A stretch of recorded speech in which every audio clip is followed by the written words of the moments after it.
and rest your eyes.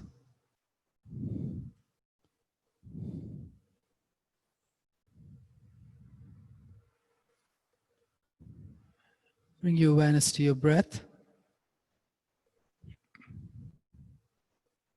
and observe your breath as you breathe naturally.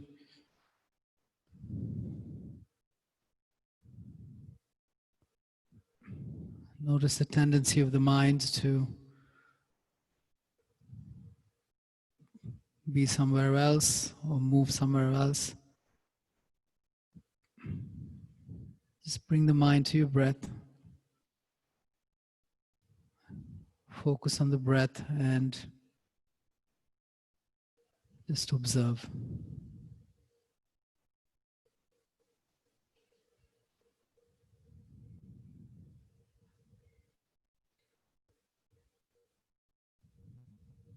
On the next inhalation, bring your hands to Namaste. Lift your sternum up, your chest up. Exhale, interlock your fingers and straighten your arms in front. Palms facing out. And take your hands straight up. Palms facing up towards the ceiling. And use the action of your arms to continue to lengthen the spine. Relax your knees and hips.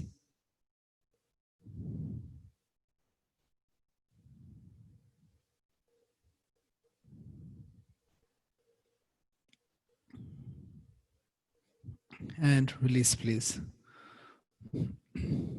Come to your hands and knees and tabletop. You can turn to one side and come to your hands and knees. And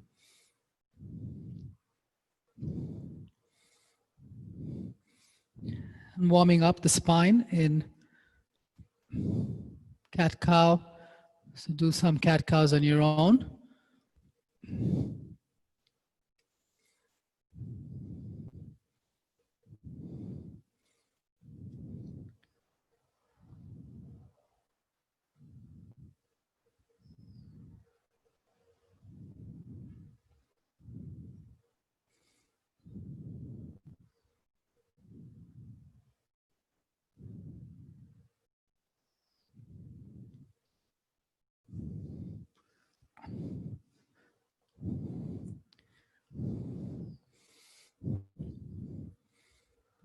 And then begin to add any other movement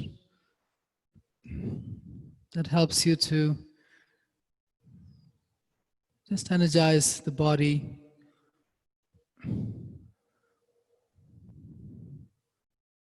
Move it around and just get a feel for what's happening in your body at this moment as you move.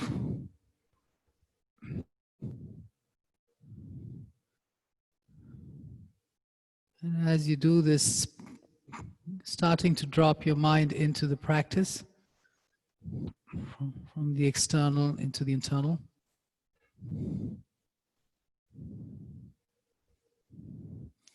And then when you're done, rest in child's pose, please.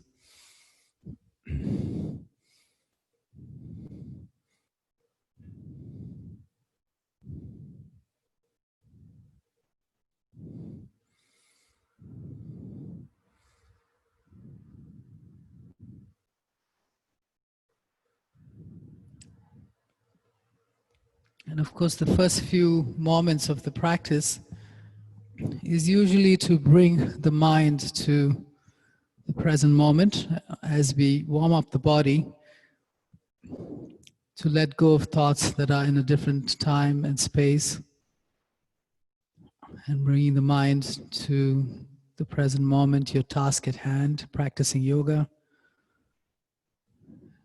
bringing the mind into the physical space, the mental and emotional space. So letting go of thoughts that are irrelevant to your task at hand. We're going to go into puppy dog, Anahadasana, which is a prep for downward dog. So come to your hands and knees. And keeping your shoulders in line with your wrists. Take your knees back about a foot back. Take your knees about a foot back. And keep your hips directly above your knees. So take your hips back slightly so the hips are above your knees. And begin to extend your hands forward. Drop your forehead to the floor. Hips in line with your knees. Yes. So Lani, take your hips back slightly, please. About, yes, a little more. Yes. And straighten your arms. Come into downward dog arms. So stay there in puppy dog, but just the arms should be like downward dog. Straight arms, straight elbows, shoulders up your back. Lift the sit bones up. James, take your hips back slightly. Yeah. Yes. Energize your arms, lift the sit bones up. And then keep that action in your arms, keep the consciousness in your arms. As you tuck your toes under, lift your knees up, lift your hips back into downward dog. Keep your knees bent to start with.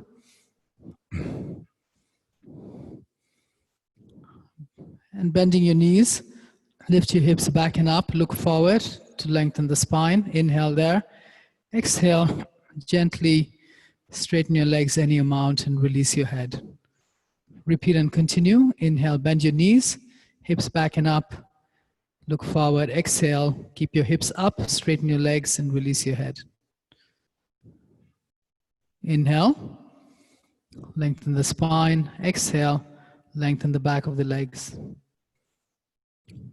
Inhale, energize your arms, take your hips back. Exhale, energize your legs, take your legs back.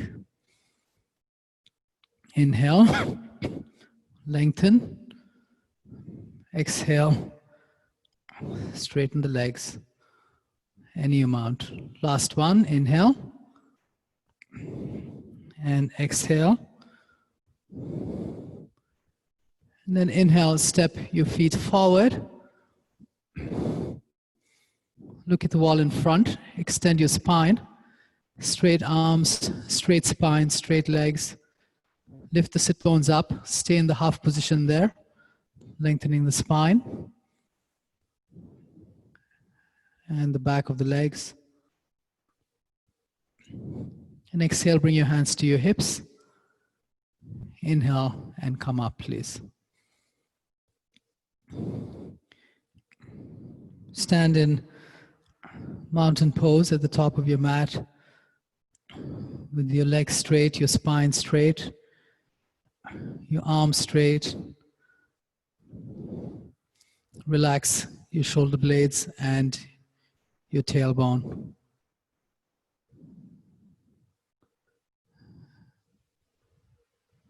Now relax your actions. Shake the body a little bit, make it loose, and then stand in a relaxed expression in Samastitihi. Once again, observe your breath.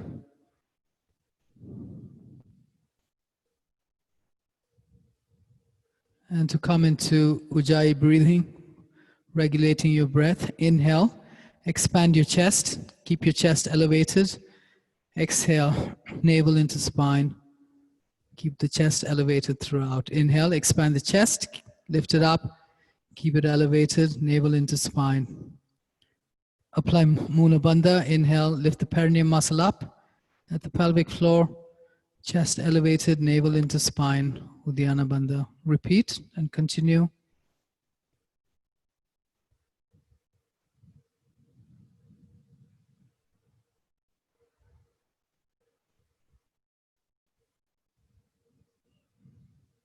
And relax, let it go.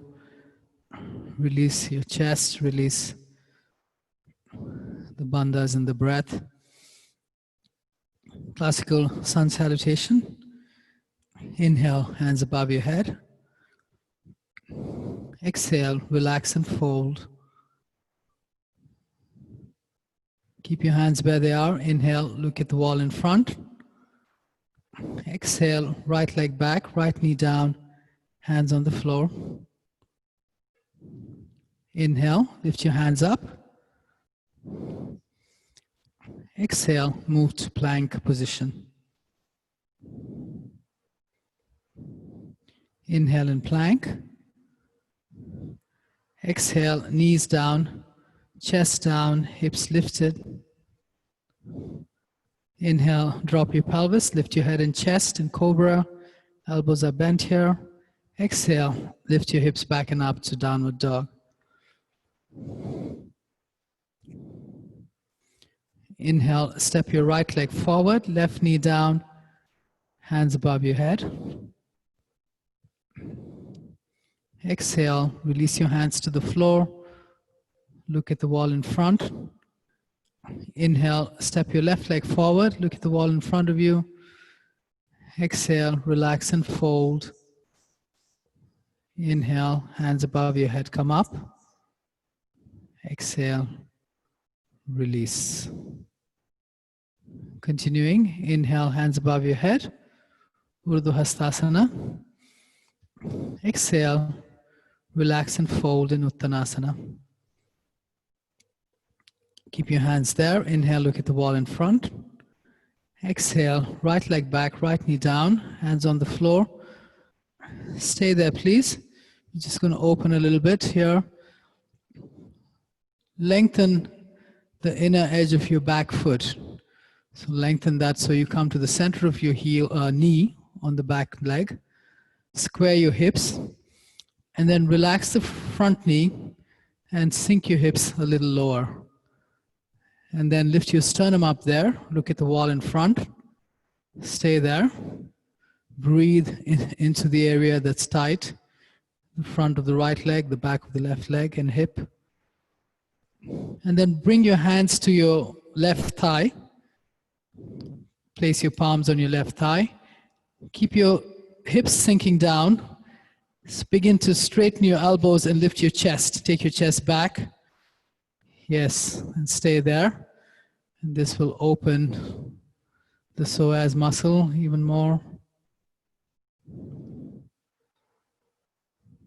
And now take your hands above your head.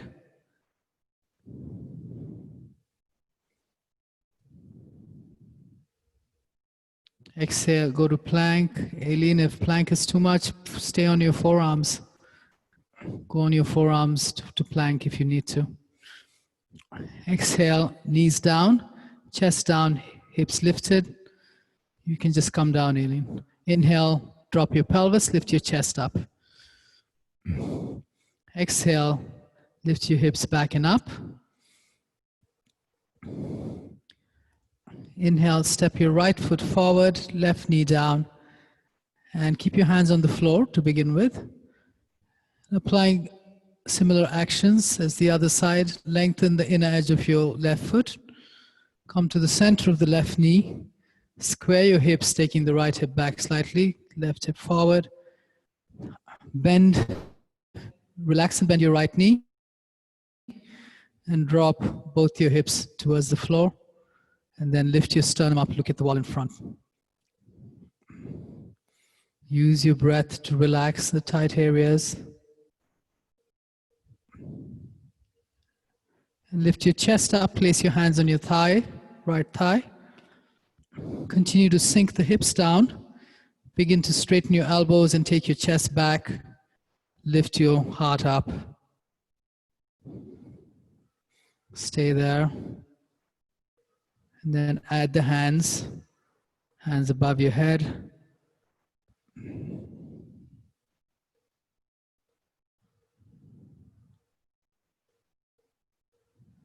And release your hands to the floor. Inhale, step your left leg forward. Come to half standing, looking at the wall in front. Exhale, relax and fold. Inhale, hands above your head, come up. Exhale, release your hands, Samastitihi. Sun salutation A, inhale, hands above your head. Exhale and fold. Keep your hands where they are. Inhale, look at the wall in front. Exhale, step or jump both your legs back and go down to Chaturanga or a modification. Inhale to upward dog or a modification. And exhale to downward dog.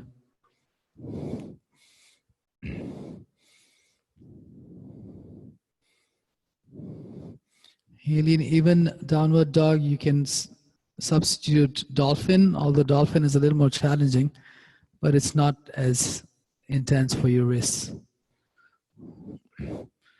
Dolphin is with your forearms on the floor and hips lifted, like downward dog, yeah.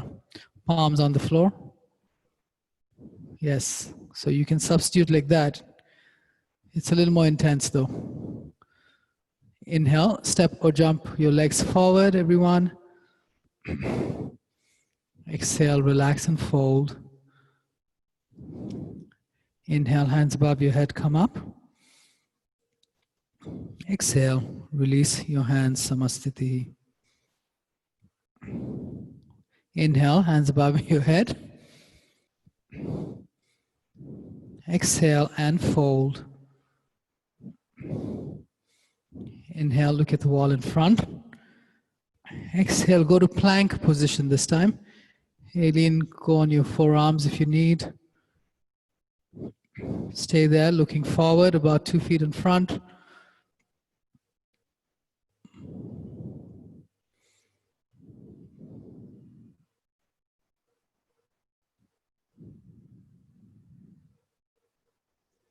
And go down, either halfway or all the way. Inhale to upward dog. Exhale to downward dog.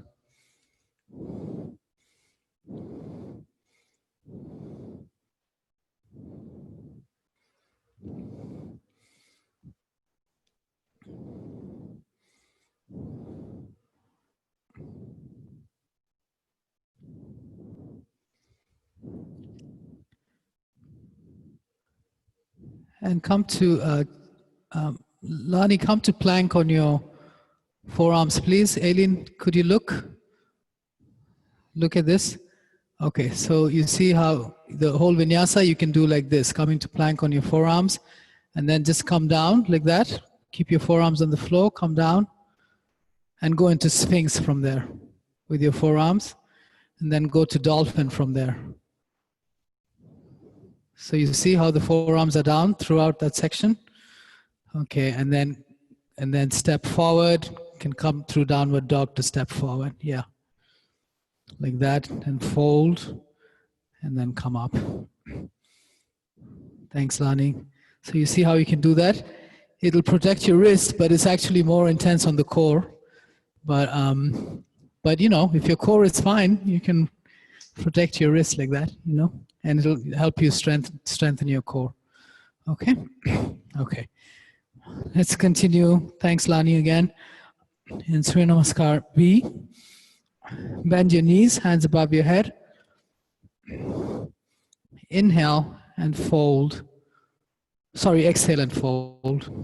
Inhale and look at the wall in front. Exhale, step or jump your legs back, go down through vinyasa.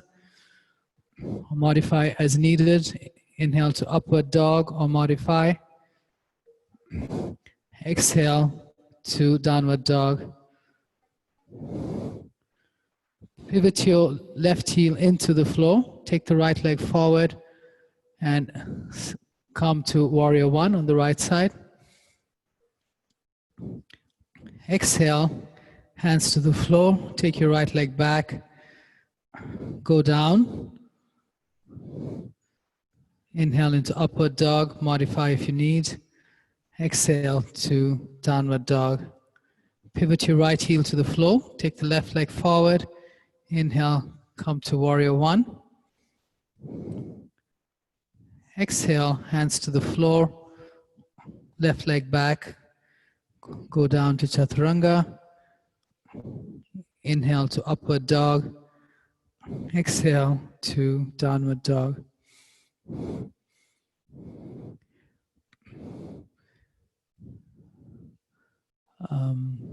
Aileen, put your palms on the floor, please, if you're in dolphin. Yes.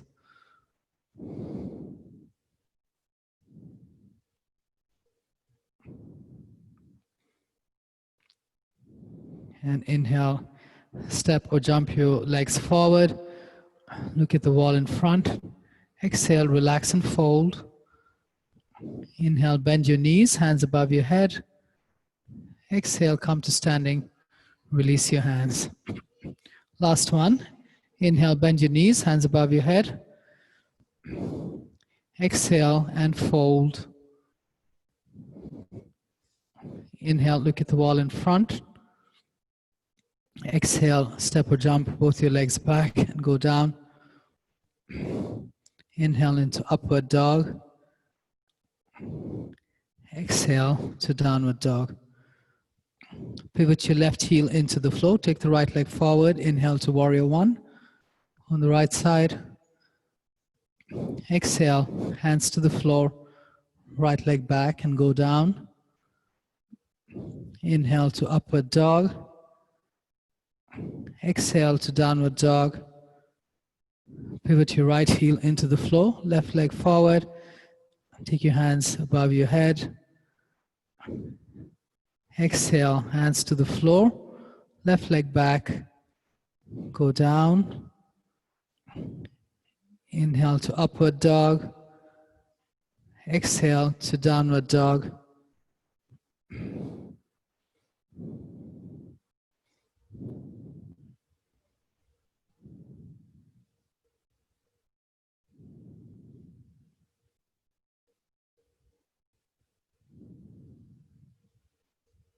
And go to child's pose, please. Rest in child's pose.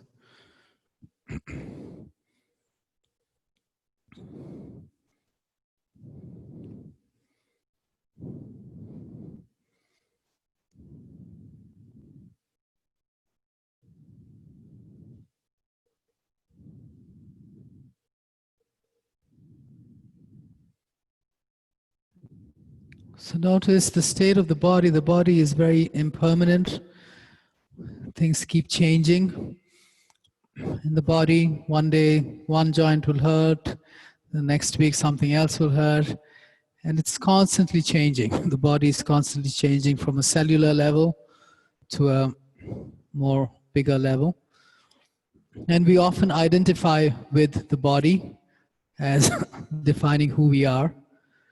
It doesn't really make sense because it changes so much that it constantly changes. So, but we make the mistake of identifying with the body as and defining who we are, and that is the definition of ego. Ego is identification with the vehicles of consciousness, including the body. And since the body is impermanent and changes, it's not really something that's too valid.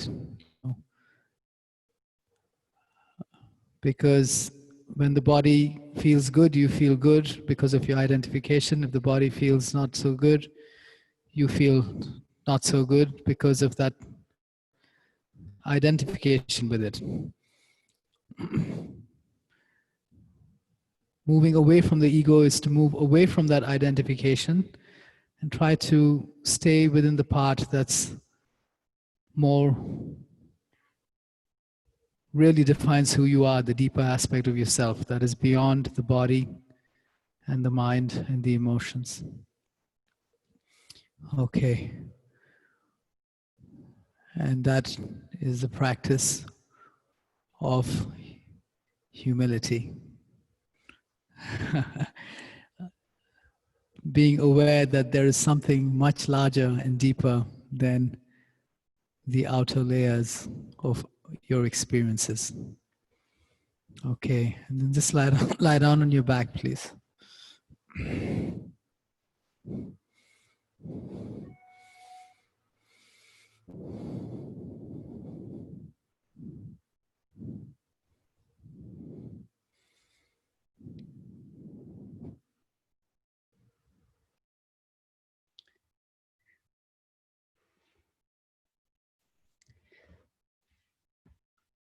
The Torah teaches us that Moses was more humble than any other person on the face of the earth. And in our tradition, Moses is both known as the greatest teacher of the Jewish people and the greatest leader of the Jewish people. So considered our greatest teacher and leader. So I want you to think about the words teacher and leader outside of the context of the Torah, just in your everyday life. Just as you close your eyes and relax there, I want you to think about what comes to mind when you think about those two words. How do you connect those words today?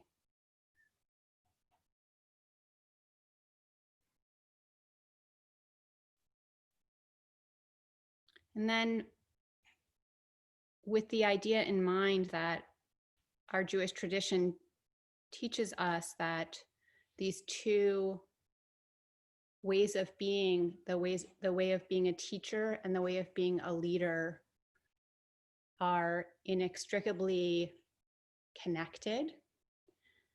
To ask ourselves in our daily lives, should the great teachers of our age also be the ones leading us? And in what ways could they, can they lead us? In what ways are they leading us? And then a question for ourselves: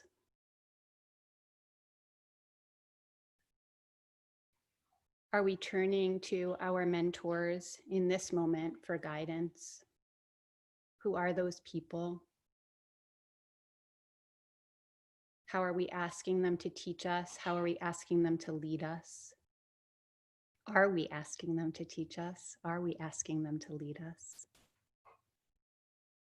And if not, just take a moment to bring to mind someone who has been a great teacher, or mentor, guide in your life.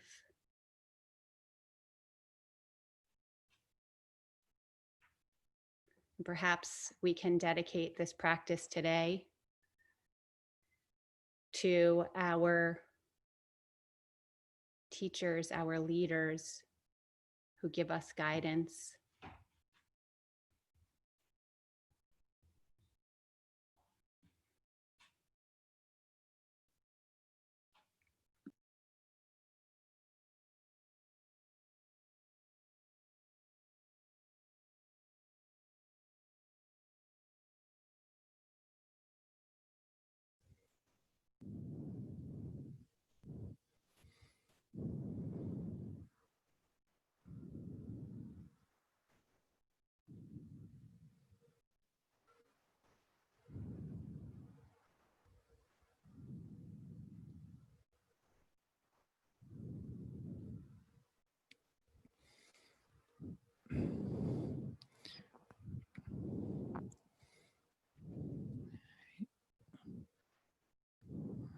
Yoga is a practice of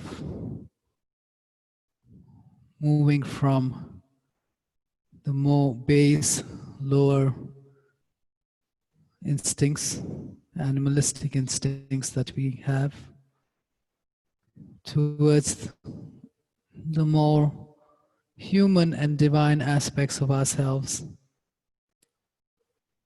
to the higher self, intelligence, heart qualities,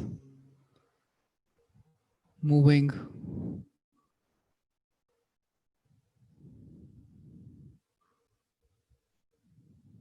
up in the scale of evolution. And we have to connect with our own abilities as teachers to help that process within ourselves. Because there is a wise, all-knowing, humble aspect to yourself that's deep within. The question is, how do you connect with that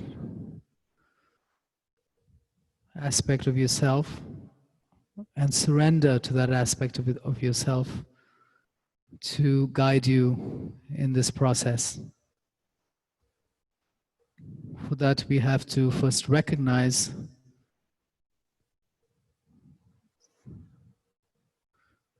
the existence of that aspect, and then to not identify so much with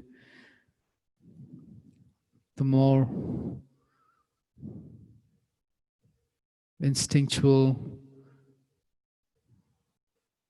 lower qualities, survival-based qualities of ourselves.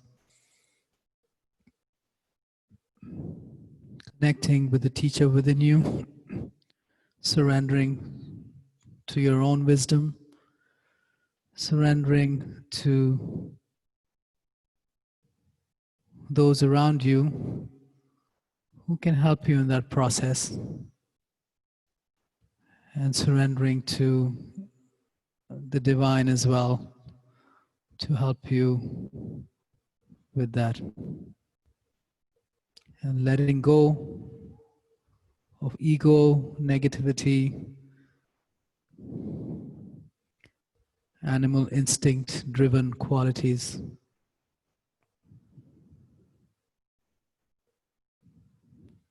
As you let go, you create space for more positive, divine qualities to occupy your being. Okay. And slowly bend your knees, turn over, make your way to standing posture, facing the camera.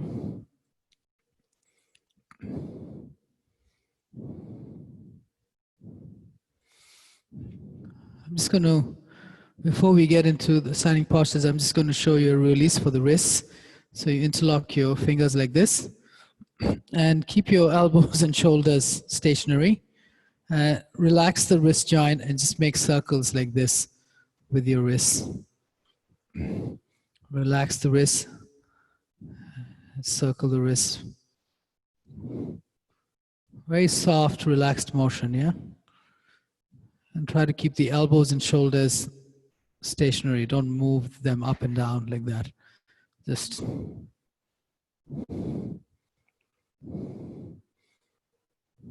then reverse the direction.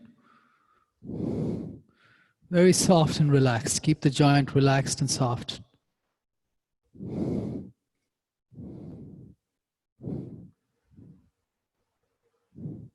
And palms are not touching. Palms are away from each other. Wrists are not touching like this. That restricts the wrist like this. Yeah, and then rotate like that. Yeah.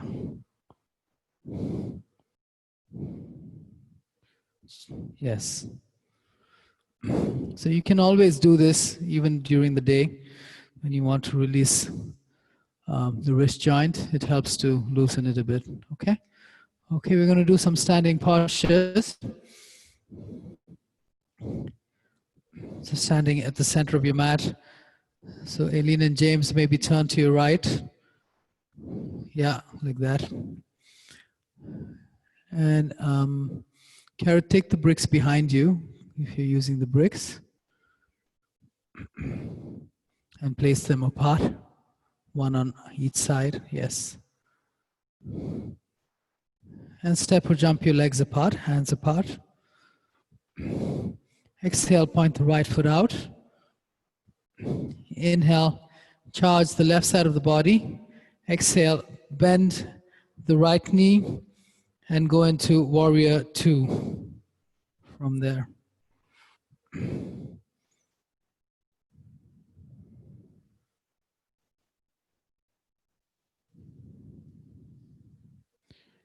Now, keep your hips as they are.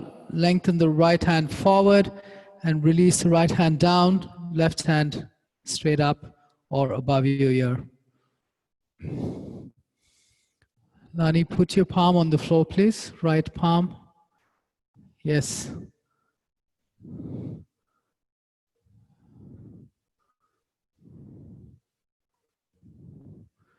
James, do what Aileen is doing. See what she's doing, do the same thing.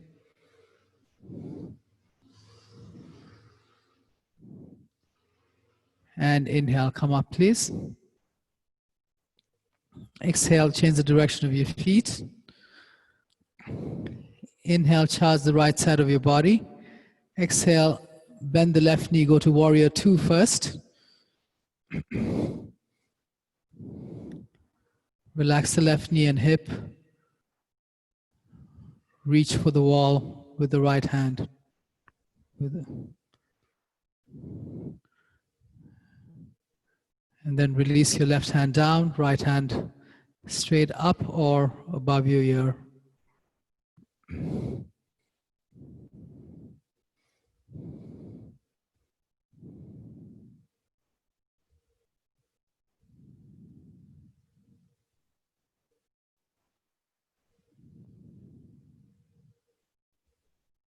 Inhale, come up please.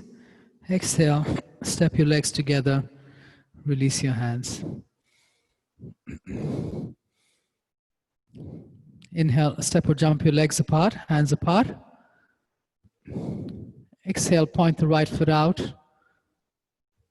Keep both legs straight, going into triangle, right hip moves back and into the midline as you go into it. Relax your hips and go into it. Keep the legs straight and go wherever's comfortable for you. So Karith, come up a little bit, you're too low. And straighten your legs. Straighten the right leg. Yeah, put your palm on your shin, right palm on the shin. Yes, and lift the chest, lengthen the spine, right sternum.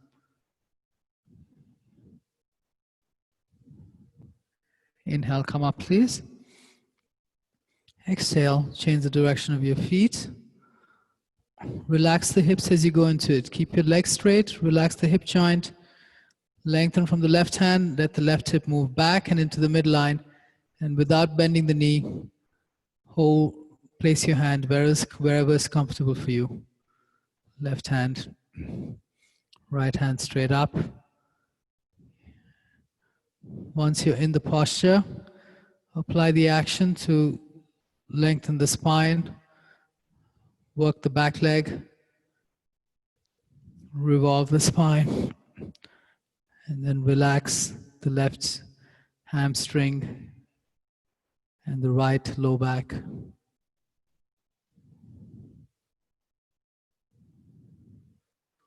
Inhale, come up please. Exhale, bring your legs together, release your hands. Just relax and recover there. Then when you're ready, make your way to eagle pose, right leg on top first. You can modify if you need. Use a prop if you need. Left hand on top if you're stable.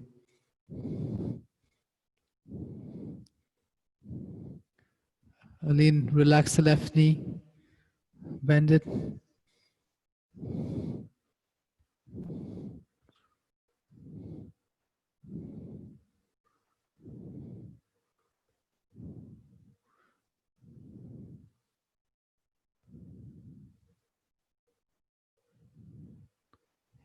Inhale, come up.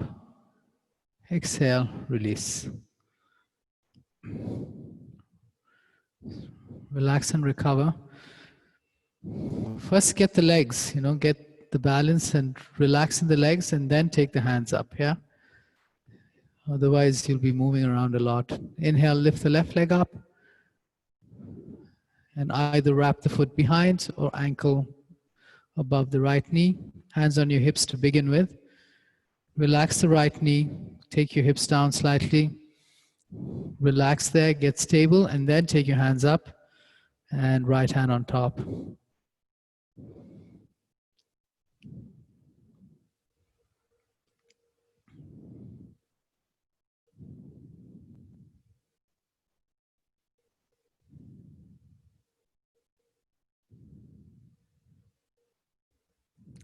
Inhale, come up. Exhale and release. Step back onto your mat if you've moved away. And Karith, you may need your bricks in front. I'm not, yeah, just have them in front, just in case. Eileen and James, turn to your right again. Step or jump your legs apart, hands apart.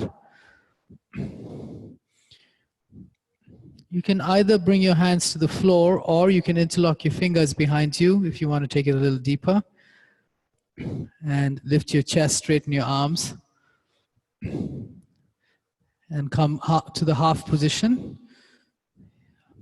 Karith, bring your toes in a little bit, please. Toes in, yes. And in the half position, lengthen the sternum forward. Aileen, put your hands on your hips. Yeah. Lengthen the sternum forward. Lengthen the legs. Then exhale. If you're folding, relax the hips to fold and take the head towards the floor. Lani, try to bring your head on the floor. You can take your feet apart slightly. Yes. Now once your head is there, relax the shoulder joint and with your exhalations, bring your pinky finger towards the floor. Relax it, don't push too much. Eileen, take your elbows towards each other. Towards each other, the other way, the other way, the other way. Yes. Widen the chest.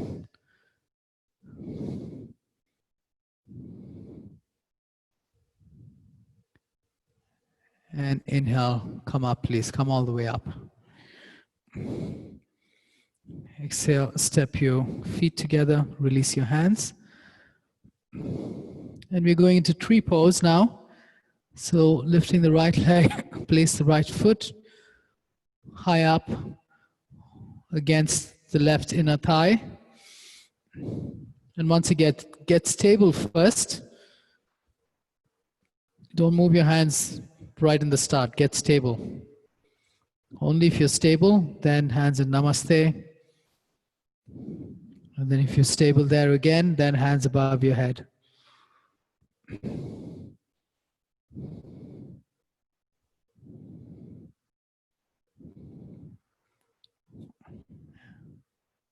If your hands are above your head, straighten your elbows.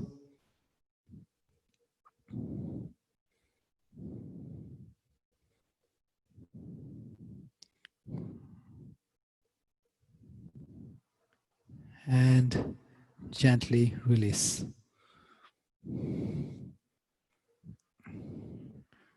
When you're ready, make your way to the other side.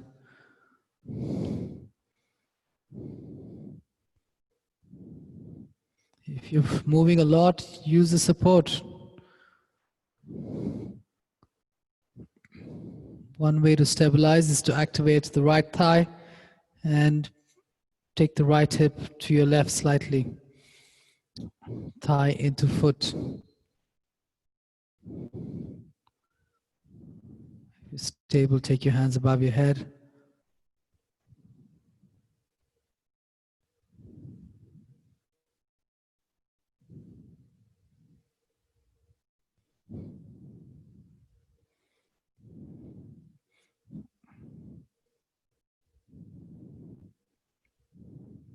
Good.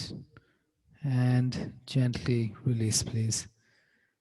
And turn and step to the top of your mat.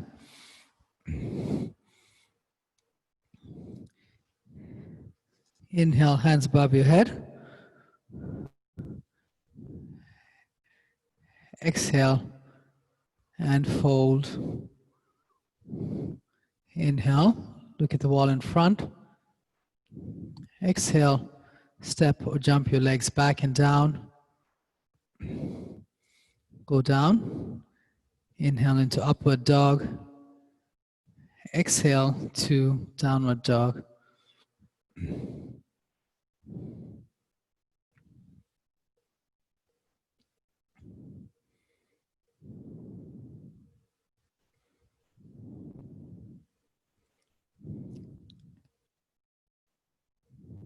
And go to child's pose, please.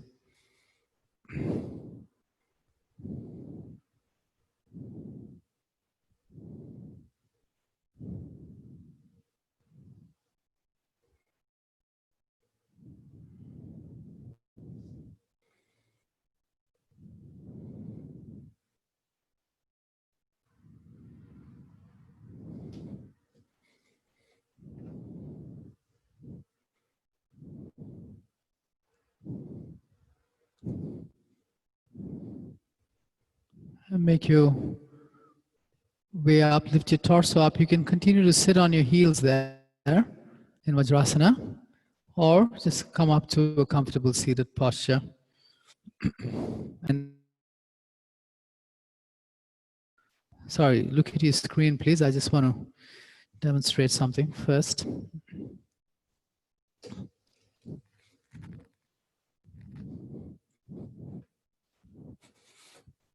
So we're going to go into, I don't know what the English name is, but it's Vashisthasana.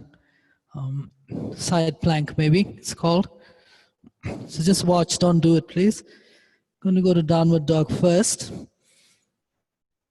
And then step your knees directly behind your hands this way. And release the tops of your feet on the floor. And then you're going to straighten the left leg behind like this. Yeah, and then you're going to drop the foot like in warrior, directly behind the right toes, like that. Okay, and then you're going to push on the right hand, left hand on your hip, and then take the left hand straight up. Now, Aline, you can do the whole thing from here. Yeah. So go like this, and then lift up. This is a little more challenging, but you can do that as well. Okay. Now, that's the first stage with your knee bent. Now, maybe some of you may be able to go with both your legs straight, in which case, from downward dog, you move slightly forward, not fully into plank, and then you just move to the side, to the outer edge of your feet, with both legs straight, like this, and take your hands, left hand up. Okay. That's it's a little strong on the shoulder with the second variation. So if you have any shoulder things going on, it's also good for the shoulder, but you know, see what works for you. You have the two variations. So let's do the first one that I showed you. Aline, can you turn this head, please? Turn this way and do it. Yes. So if you were to go with both legs, then, but be careful, that may be too much for you. Okay. So in tabletop with your knees, okay, go to downward dog. Go to downward dog. And then bring your knees directly behind you, in line with your hands in tabletop. Release the tops of your feet on the floor. Straighten the left leg. Straighten the left leg. And then place the left foot, turn it and place the heel on the floor and the foot directly behind your right foot. Now lift the left hand up and turn the body. Yes. Knees on the floor. Keep the right knee on the floor. Yes. Like that. And take the shoulder blade. The shoulder blade has to go back into the socket. Yes. And that's good for the shoulder there. Okay. And release. Bring your left hand down. Bring your left knee back to where in tabletop. And then straighten the right leg behind you. And place the inner foot directly behind the left toes. And then lift the right hand up. And move the left hip slightly back. Take the left shoulder blade back. Yes. Be careful, Aline. If it's too much, just modify. Release the hand on your hip.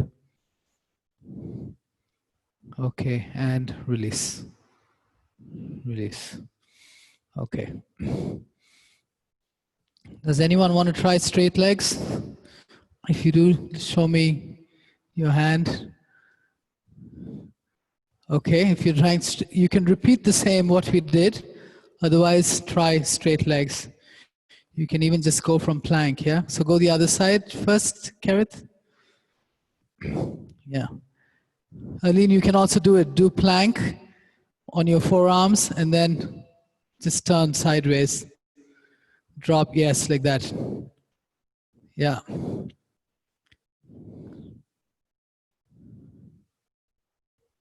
Okay, good. And come back to downward dog or plank, and then make your way to the other side.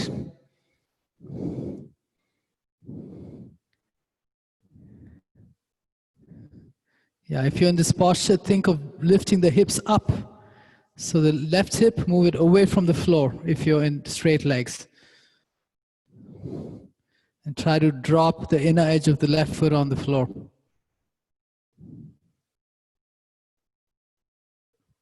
Yes, and come back. Go all the way down. Bring your body down. Go into upward dog. And into downward dog. And then go to child's pose, please. Or rest on your back.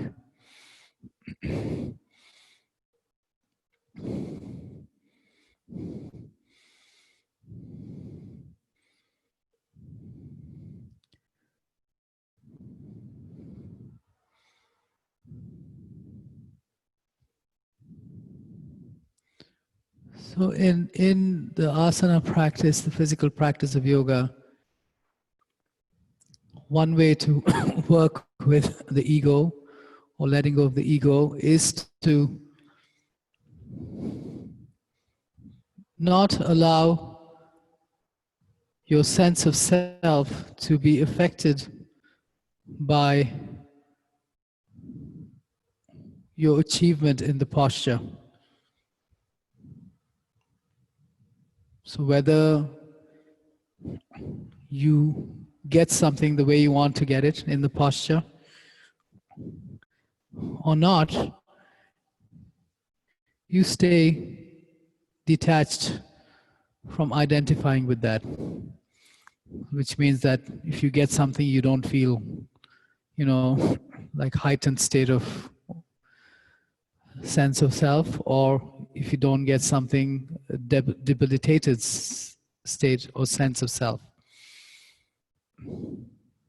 Instead, just adapting an attitude of humility that whatever comes to you at this moment by divine grace, and to be content, accepting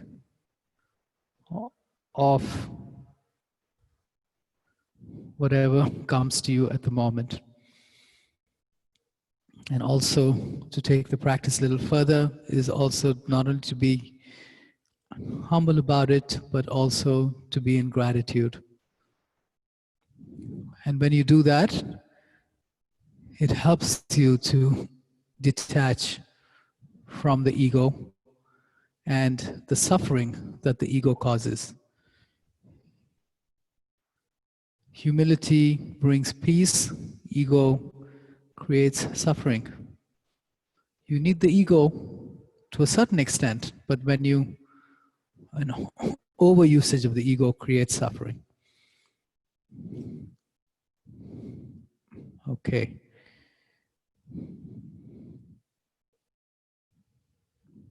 And you can stay there, Karith, if you want to share anything. You're welcome. This is a good place to do it.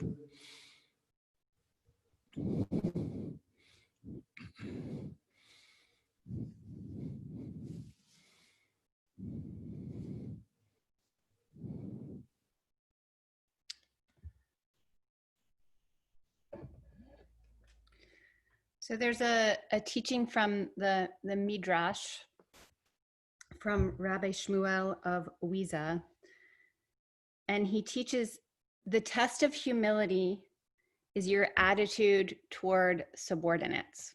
It's an interesting word to begin with, because coming out of what Amit just shared with us, I think it's the ego that tells us that anyone is a subordinate to us. But I think what the rabbi is getting at is that through the societal norms that we're assigned places within society. And I think our teachings would tell us that in the world to come, that won't be so. It's our job to make that happen sooner rather than later and be a part of that healing process. But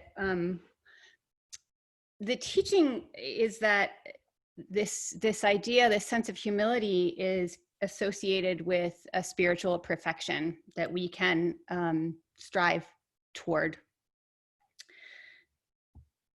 So sometimes people have an adverse reaction when they hear this teaching of you should be humble, you should not, put yourself out there. Humility is associated sometimes with a lack of self-confidence.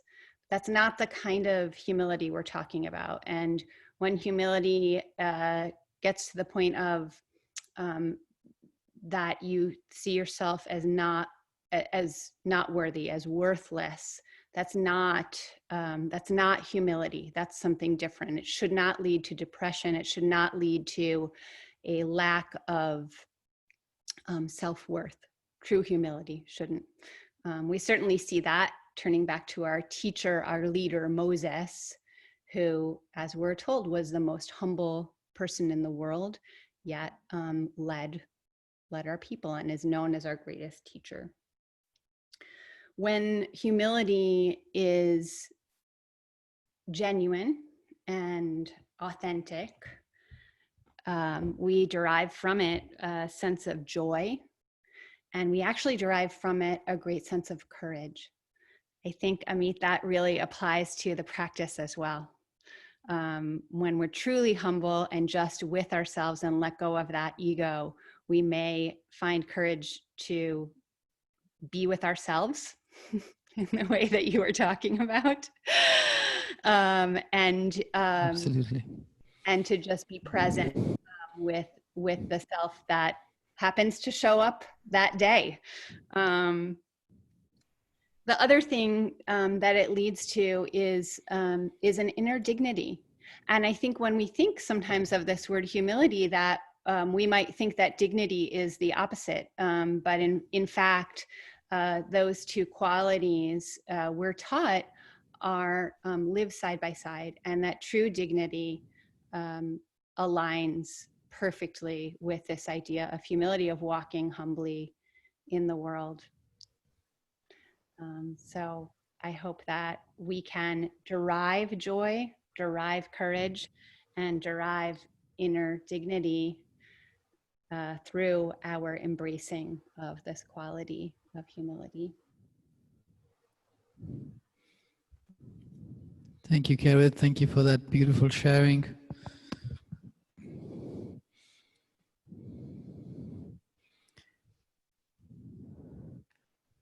And just as arriving at peace is not as simple as it sounds, it's a great task which requires a great amount of fortitude. In the same way, arriving at humility is not a simple task, because the way we are conditioned, sometimes we see the way we're conditioned in society as well. It's easy to confuse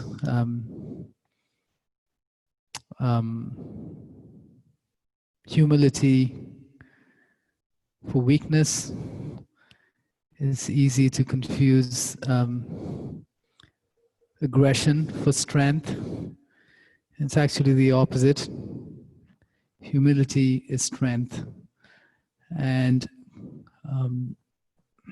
it's just confusing because of all the different messages that we get from society and conditioning. So arriving at a place of humility requires practice. It requires regulating the ego. That's what it is. And it is a practice. It is a practice. The ego is a reality of life, but identifying, becoming aware, regulating, and going towards adapting a posture of humility is a daily practice. It's a daily practice, And after much practice, then, yeah, then if you're lucky, we arrive at humility with some divine grace as well. Okay. You can come back, go back to your mat if you've moved away, and lie down, lie down on your belly, please.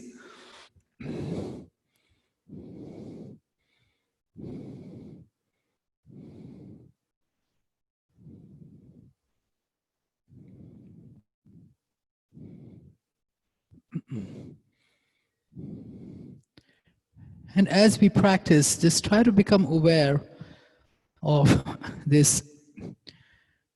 Soon after you finish a posture, whether there's this tendency of, oh, I did this well, or, oh, I didn't do this good, that kind of a thing that comes back, see if that comes in your mind, because that's the presence of the ego.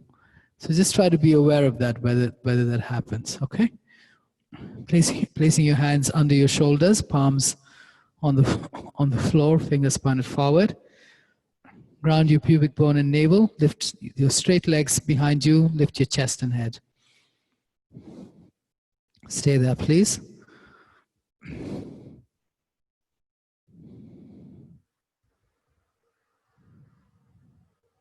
Stay up. Take your hands in front. And lift your hands up. Lift your gaze up. Lift your legs up.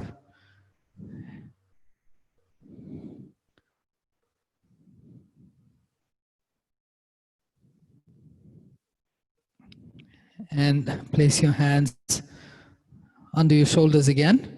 Release your chest and head. Release your legs. Turn your cheek to one side. And just stay alert to what happens in the mind.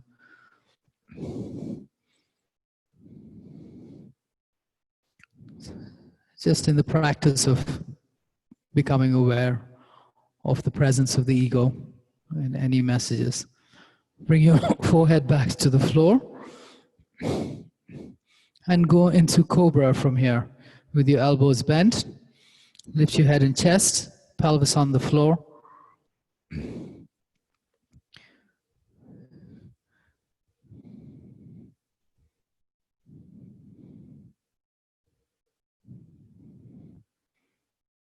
The abdomen will be on the floor as well, lower abdomen.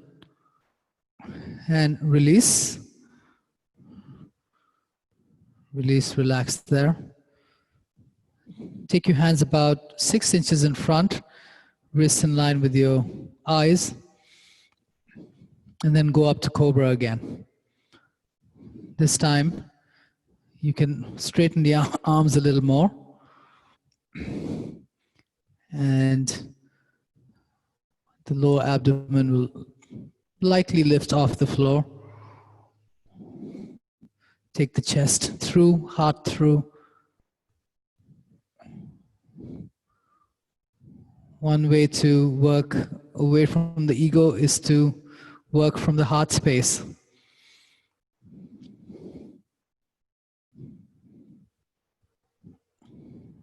Okay, and release. Turn your head to the other side.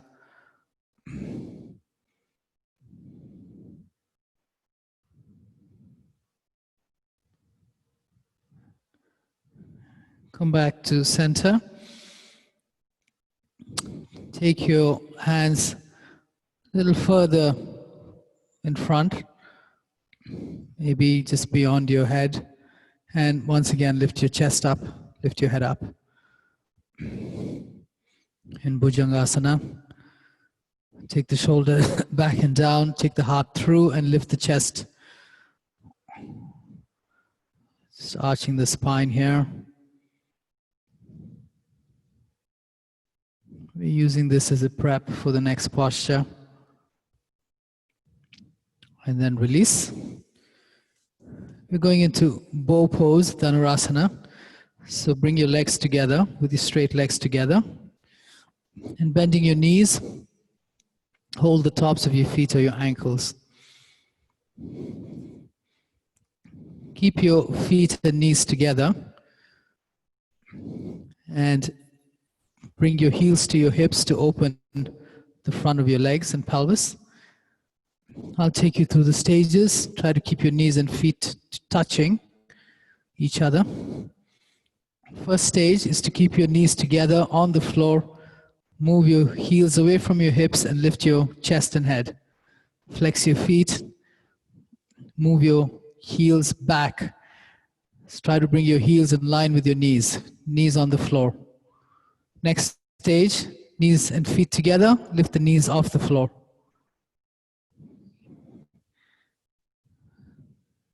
Next stage, keep your feet together, knees apart, go into the full posture.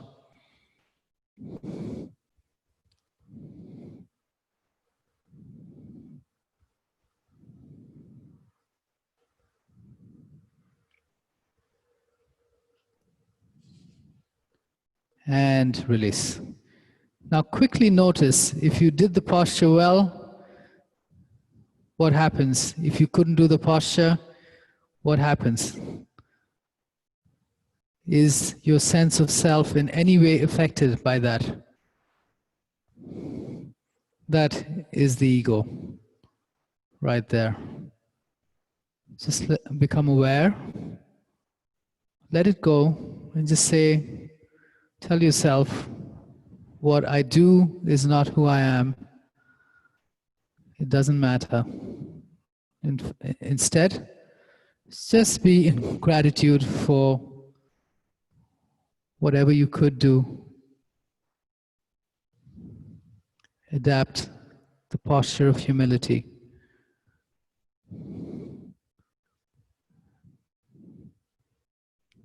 Okay.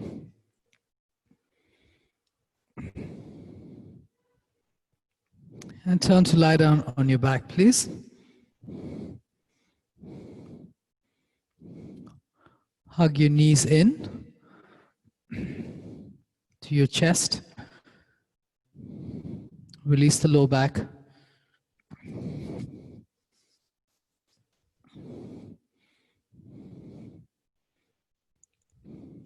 And you're going to go into a reclining twist. So release your feet on the floor. Lift and move your hips to the right. Straighten your left leg along the floor. Take the right knee into your chest. And using your left hand, take the knee to the left. Knee and foot to the left. On the floor, if you can. And then relaxing the spine. Reach with your right arm. Bring the right back of the right shoulder on the floor. Yes, like that, James. Right shoulder on the floor. Yes.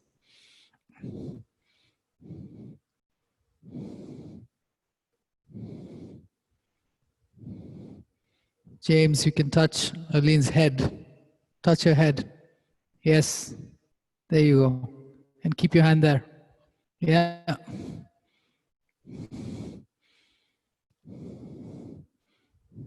Okay, and come out.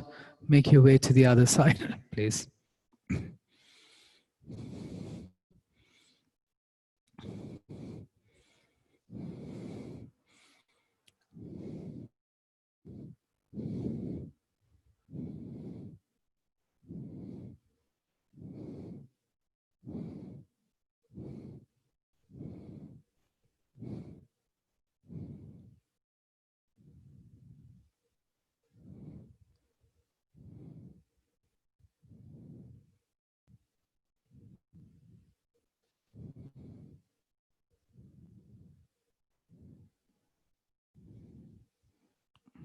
Relax the spine, relax the muscles around the spine. And come back to center. Roll over, make your way to a seated posture.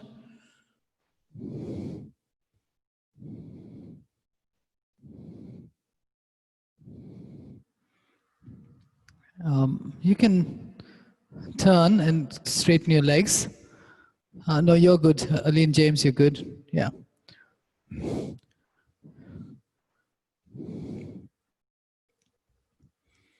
Okay.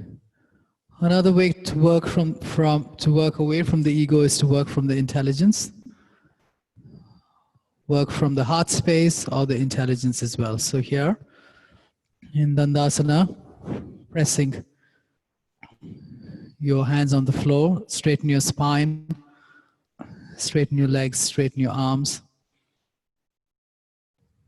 Then interlock your fingers in front, straighten your hands, take your hands above your head, lengthen the spine with the actions of the arms.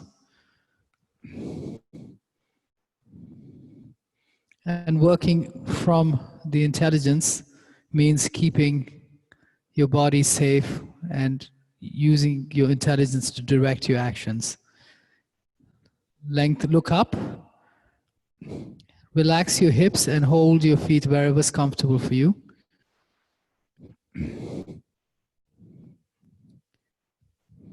And then in the half position, Aline, interlock your fingers in front of your feet. Sorry, not Aline, Lani. You can too, Aline, if you want. And turn your palms out, face it away from your feet. Yes, like that. Now, with your hands straight, lift the chest, lengthen the sternum forward, lengthen the legs.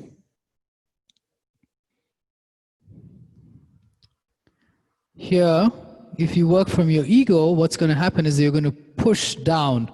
That's what's going to happen. You're going to try to push your head to your legs. That's the ego working. Intelligence works with more precision and more safety. So working with the intelligence here would be lengthening the spine forward with the inhalation. On the exhalation, long spine, and relaxing the hip, go down as to only what is naturally available. And every time, lengthen the sternum forward, exhale, relax the hips, and relax into the fold. Elbows go out, not down. So take your elbows out and continue like that. Intelligence also means working in an earlier stage with the intention of creating space and length.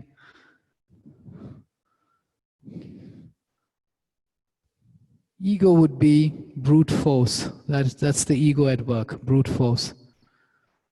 Disregard for any well-being or the result.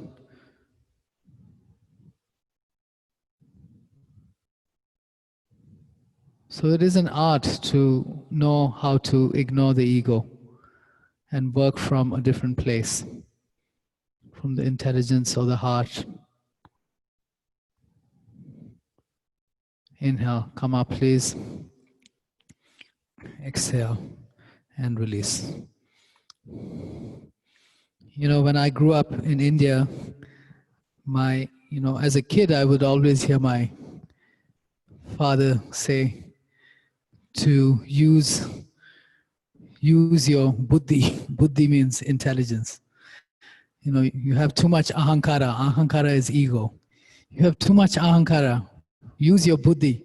And we would hear this when we were kids, you know, when we were like 5 years old, you know, whatever, throughout. I heard it for a long time, by the way. You know, so it's interesting when you, also the upbringing, right? If you are fortunate to have, you know, people around you who make it a practice to work from the intelligence and from the heart space and not the ego, you know, they would save you from a lot of suffering that you would otherwise experience. Okay, and lie down on your back, please. We're going into shoulder stand, so I would again use the modification that you works for you. You can either do bridge as a modification, supported bridge, or you can take your legs up the wall and then go use the wall to help you in shoulder stand. or you can go at the center. So see what is the most appropriate for you and make your way up on your own to shoulder stand, please.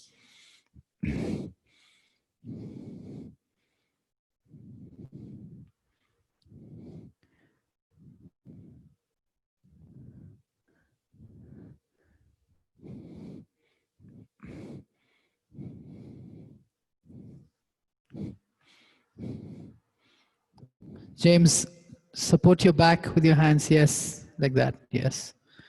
Bring your elbows towards each other. Lift your hips. Yes.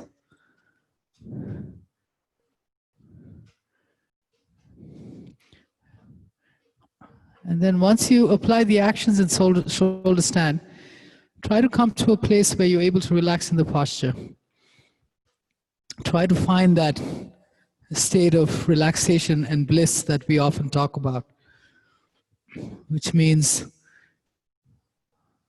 your actions hold you in the posture, so you're not collapsing in it. But nevertheless, you're still able to relax there. So your effort is a relaxed effort. And effort is connected to ego. So if you don't have, sometimes if the ego is debilitated, the effort will be lacking. And if the ego is heightened, the effort will also correspond to that. It will be an over effort. So try to find that space in between. And that also helps to regulate the ego. A relaxed effort.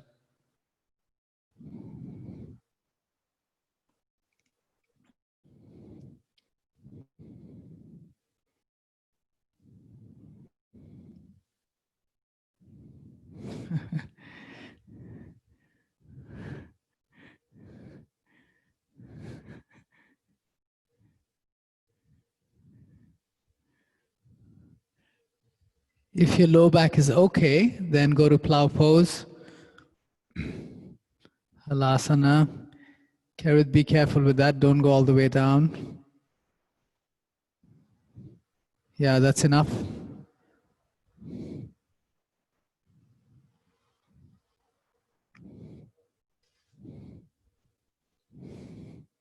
And then bending your knees. Take, if you're in the full posture, knees go on either side of the face or the ears. Be careful, Karit. In this, it's a forward bend.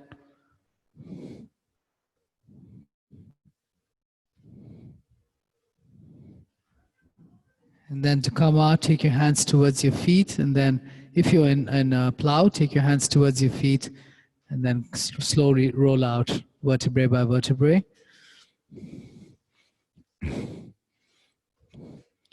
Your dog is too cute, Karit.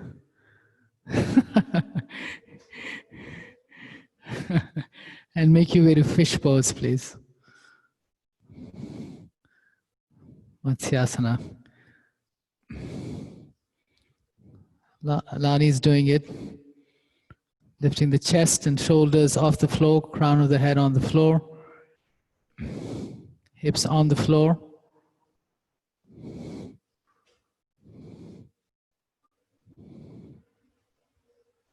And if you want to add a little core, then legs up, hands up.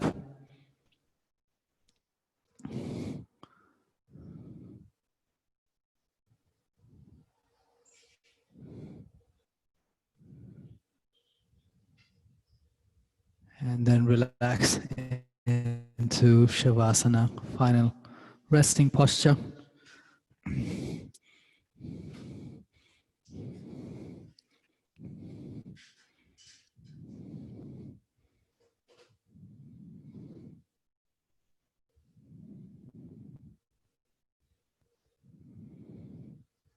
Totally relaxed there, palms facing up.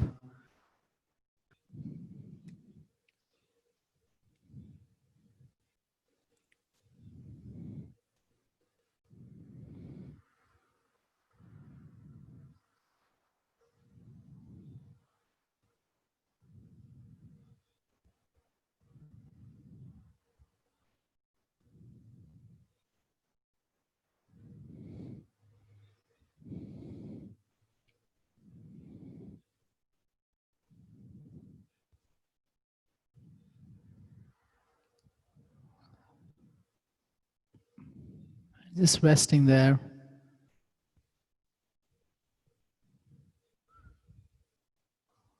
The root cause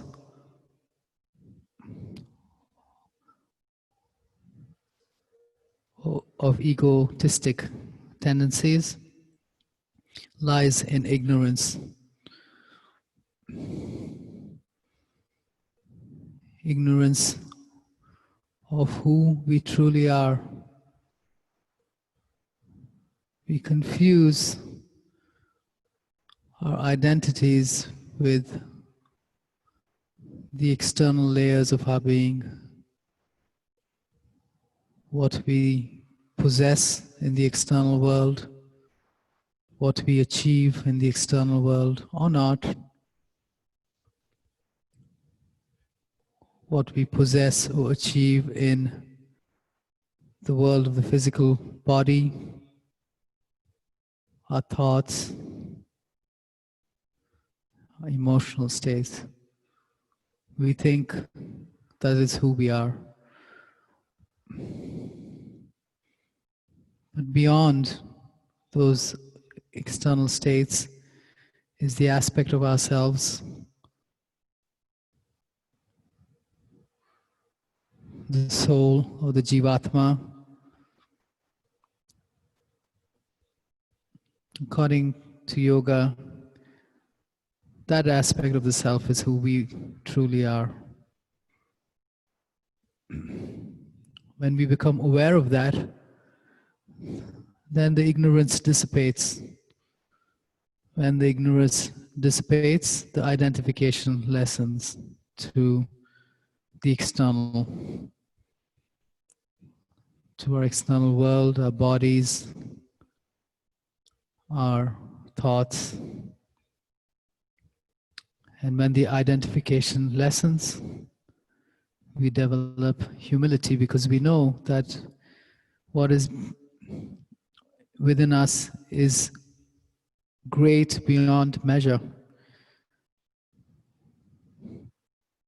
connected to divine consciousness. And then the ego sees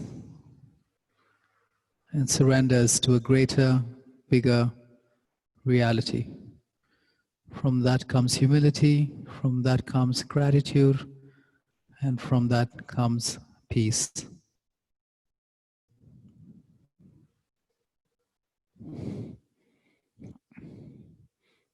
Gareth, if there's anything you'd like to share.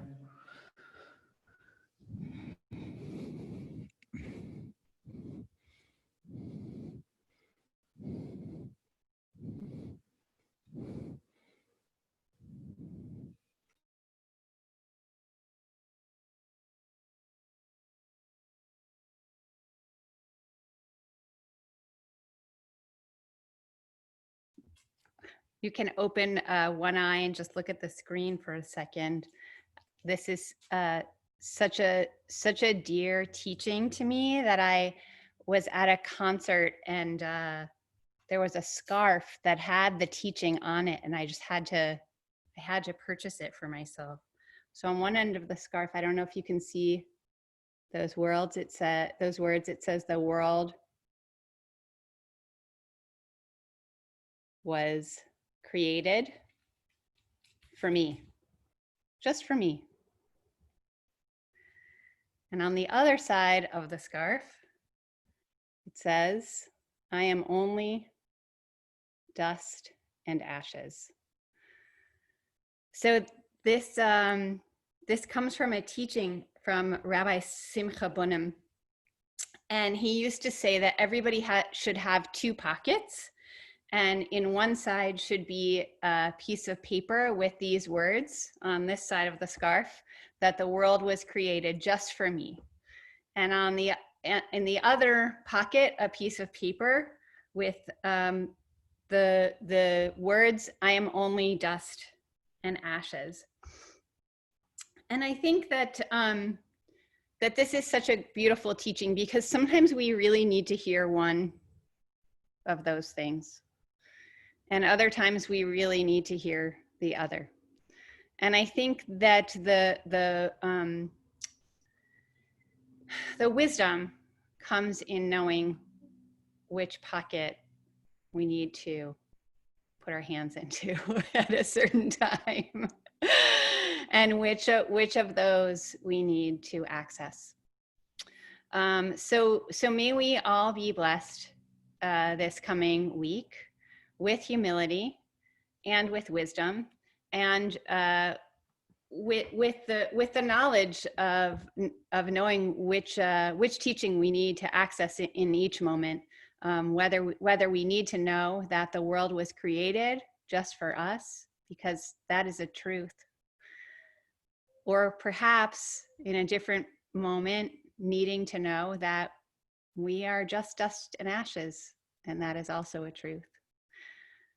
So I'm going to grab first I'm going to take this scarf off so I don't light myself on fire. There's a little wisdom there. And then I'm going to get the Havdalah set so we can say goodbye to Shabbat and enter the week together.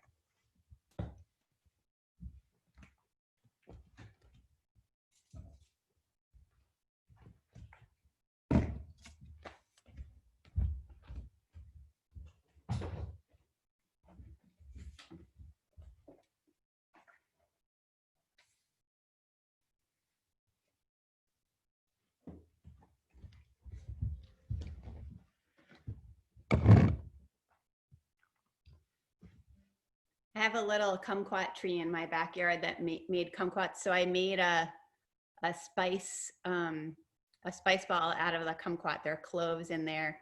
I wish you could smell it through the computer.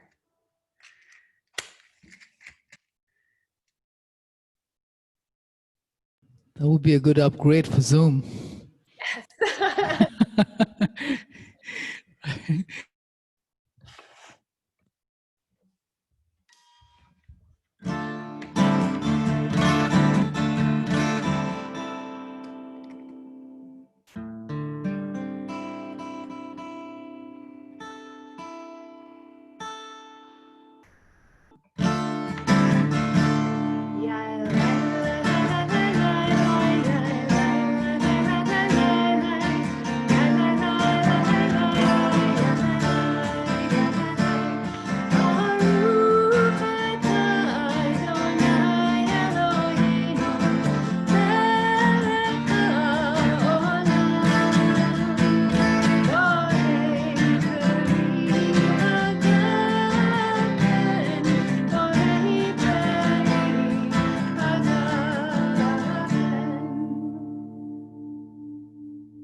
המבדיל בין קודש לכל, חטאותינו ימחול, זרענו וכספנו ירבה כחול, והכל חייבים בלילה.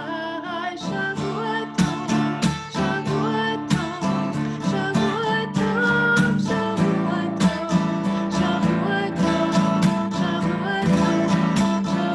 טוב.